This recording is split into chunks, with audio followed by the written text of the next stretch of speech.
Di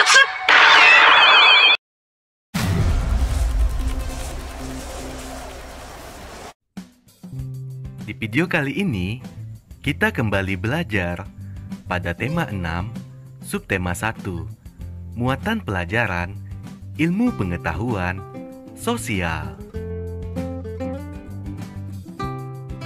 Mengidentifikasi interaksi manusia dengan lingkungan alam dan pengaruhnya.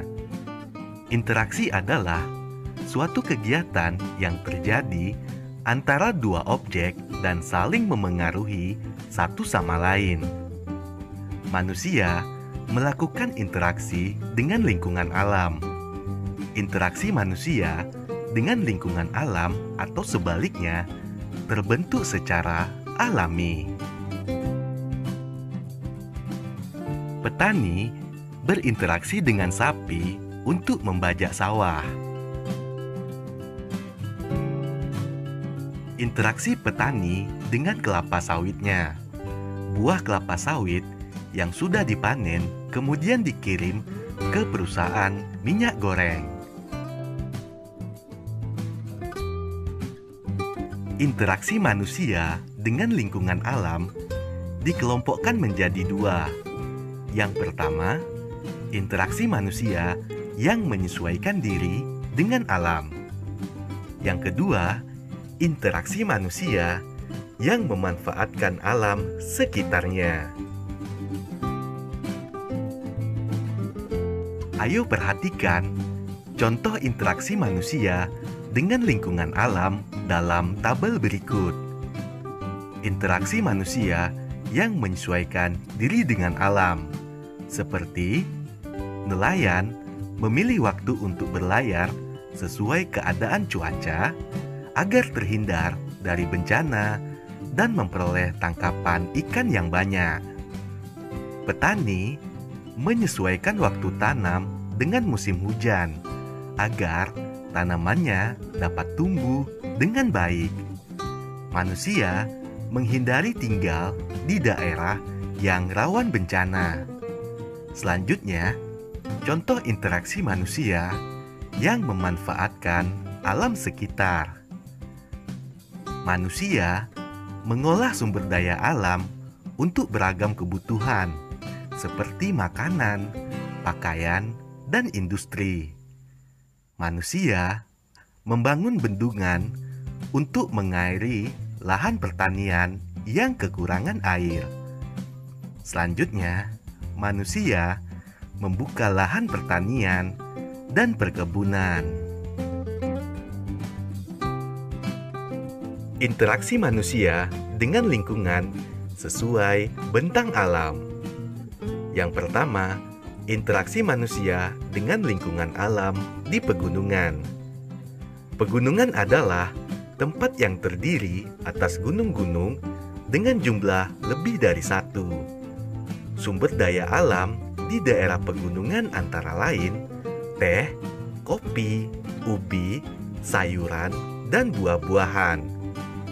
Pekerjaan utama masyarakat di pegunungan adalah petani. Bentuk interaksi masyarakat di daerah pegunungan dan hasilnya dapat kita simak dalam tabel berikut. Bentuk interaksi bercocok tanam terutama teh, kopi, sayuran, buah-buahan, dan palawija. Hasil interaksi mudah mendapatkan hasil perkebunan, sayuran, buah-buahan, dan palawija. Bentuk interaksi yang kedua melakukan penghijauan. Hasilnya, tersedianya sumber air bersih dan mencegah terjadinya tanah longsor di pegunungan. Bentuk interaksi yang ketiga memelihara hewan ternak berupa ayam, sapi, dan domba. Hasil interaksinya mudah mendapatkan telur, susu, dan daging. Bentuk interaksi yang berikutnya melakukan penambangan seperti belerang, kapur, dan pasir. Hasil interaksinya mudah mendapatkan barang tambang seperti belerang, kapur, dan pasir. Bentuk interaksi yang terakhir mengelola kawasan pegunungan menjadi objek wisata. Hasilnya, meningkatkan pendapatan masyarakat. Yang ketiga, interaksi manusia dengan lingkungan alam di dataran rendah. Dataran rendah adalah bagian daratan yang datar dengan ketinggian antara 0 sampai dengan 200 meter di atas permukaan laut. Sumber daya alam yang terdapat di daerah dataran rendah antara lain padi, jagung, kacang tanah, tebu, dan kayu jati. Pekerjaan utama masyarakat di dataran rendah adalah petani dan peternak. Berikut contoh bentuk interaksi masyarakat di daerah dataran rendah. Bentuk interaksi yang pertama, bercocok tanam, terutama padi, palawija, jati, dan tebu. Hasilnya, mudah mendapatkan padi, palawija, jati, dan tebu. Bentuk interaksi yang kedua, melakukan penambangan seperti minyak bumi, tembaga, dan mangan. Hasilnya, mudah mendapatkan hasil tambang seperti minyak bumi, tembaga, dan mangan. Bentuk interaksi yang ketiga melakukan penghijauan.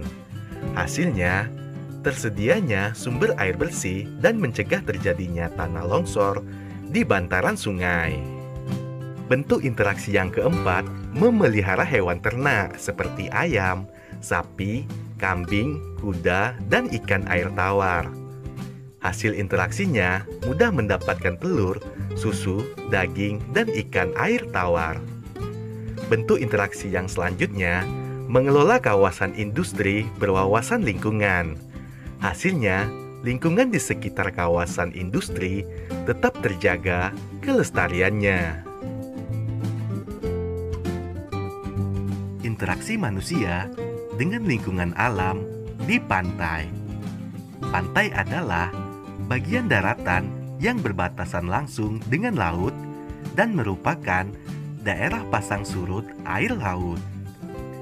Sumber daya alam yang terdapat di daerah pantai antara lain ikan, kerang, kelapa, rumput laut, dan terumbu karang. Pekerjaan utama masyarakat di daerah pantai adalah nelayan.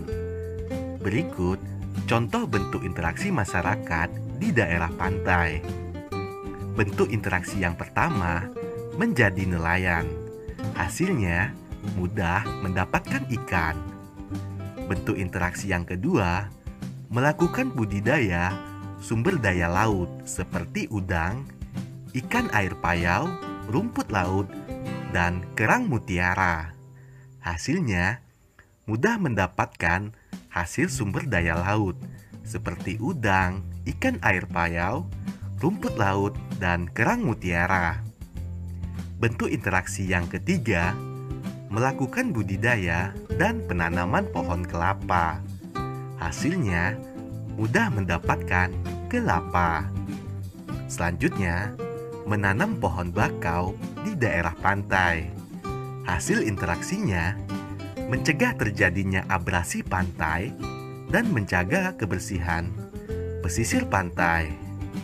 Selanjutnya, mengelola kawasan pantai menjadi objek wisata. Hasilnya, meningkatkan pendapatan masyarakat.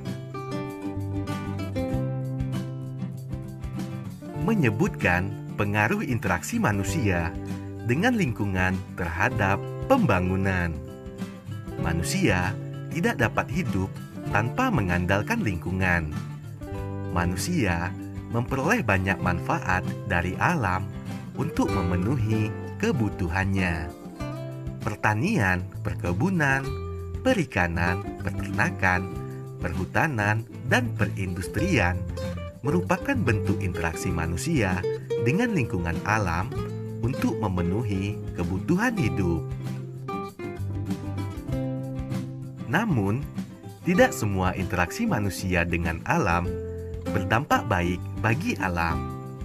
Berikut pengaruh negatif interaksi manusia dengan lingkungan. Pada kegiatan pertanian, Pengaruh negatifnya adalah menggunakan pupuk kimia buatan dapat merusak tanah. Usahanya untuk memperbaiki menggunakan pupuk kandang dan pupuk kompos. Bentuk kegiatan interaksi perkebunan, pengaruh negatif yang terjadi, menggunakan pestisida buatan dapat menyebabkan pencemaran lingkungan. Usaha untuk memperbaiki menggunakan pestisida alami dari tumbuhan seperti tembakau, cengkih, serai wangi, dan bunga krisan. Selanjutnya peternakan. Pengaruhnya, membuang limbah peternakan ke sungai dapat menyebabkan bau tidak enak dan menyengat. Usaha untuk memperbaiki, memanfaatkan limbah peternakan sebagai bahan pupuk dan energi alternatif. Perikanan, pengaruh negatif yang terjadi, membuang limbah sisa pengolahan ikan secara sembarangan dapat menyebabkan pencemaran lingkungan. Usaha untuk memperbaiki, memanfaatkan limbah sisa pengolahan ikan sebagai bahan pupuk dan pakan ternak ikan. Selanjutnya perhutanan. Menebang pohon-pohon hutan secara sembarangan dapat menyebabkan tanah longsor dan kebakaran hutan. Usaha untuk memperbaikinya, melakukan sistem tebang pilih, reboisasi, dan tidak melakukan pembakaran di sembarang tempat. Berikutnya, perindustrian. Membuang limbah padat industri secara sembarangan dapat menyebabkan banjir. Limbah cair dapat merusak ekosistem air, dan limbah gas dapat menyebabkan pemanasan global. Usaha untuk memperbaikinya, mengolah limbah padat menjadi benda lain yang berguna, mengolah limbah cair sebelum dibuang, dan mengontrol emisi gas buangan industri. Dampak interaksi manusia dengan lingkungan pada perkebunan kelapa sawit. Dampak positifnya, meningkatkan lapangan pekerjaan penduduk sekitar, meningkatkan pembangunan daerah seperti dibangunnya akses jalan raya. Pendapatan penduduk semakin meningkat. Dibangunnya sarana dan prasarana. Dampak negatifnya, berkurangnya keanekaragaman hayati karena hanya dibudidayakan tanaman kelapa sawit saja. Kemudian, berkurangnya habitat dan hewan asli penghuni hutan yang dibuka untuk perkebunan. Selanjutnya, berkurangnya sumber daya air.